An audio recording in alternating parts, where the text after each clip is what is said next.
Le message du jour vous est présenté par notre frère Marc.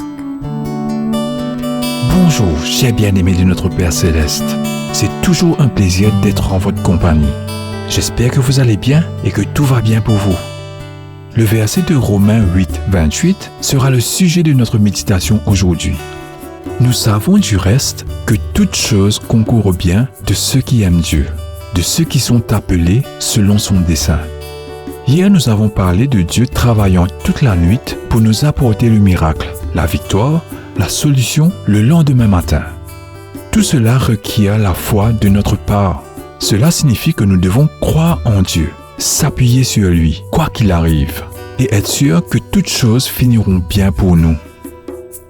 En se référant au verset, combien grande, chers bien-aimés, est cette affirmation de l'apôtre Paul. Il ne dit pas « nous savons que quelque chose, ou la plupart des choses, ou des choses joyeuses, mais toutes choses, du plus petit au plus grand, les plus humbles événements quotidiens aux plus grandes heures de crise dans la grâce. Et toutes ces choses travaillent, elles sont en activité, elles n'ont pas toutes fonctionné, ou tout ne fonctionneront pas, mais c'est une opération en cours.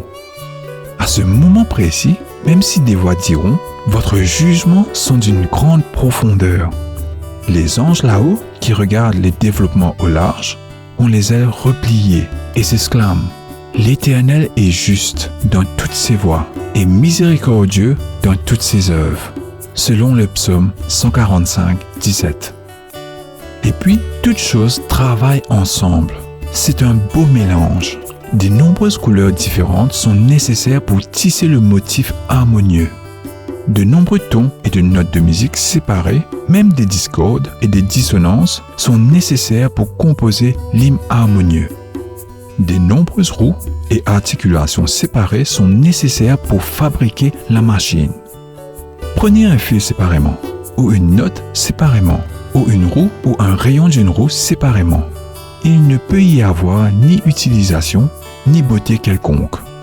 Mais remplissez la toile, combinez les notes, mettez ensemble les parties séparées de l'acier et du fer. Vous verrez à quel point le résultat est parfait et symétrique. C'est la leçon de foi. Ce que je fais, vous ne le comprendrez pas maintenant, mais vous le saurez en temps et lieu, dit le Seigneur.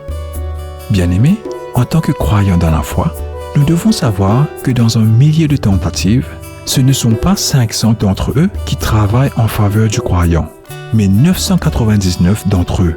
Et le 1 restant, c'est Dieu. Par conséquent, bien-aimés, fais confiance à Dieu et ne vous inquiétez de rien. Il travaille pour toi. Sachez aussi, bien-aimés, que l'aigle qui plane dans les airs ne se soucie pas de comment traverser la rivière. Et c'est ainsi que nous devons vivre dans la foi. Que Dieu vous bénisse. Profitez de votre journée en lui. On se rencontre demain.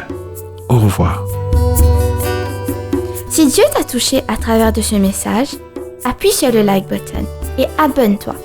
Et n'oublie pas de la partager.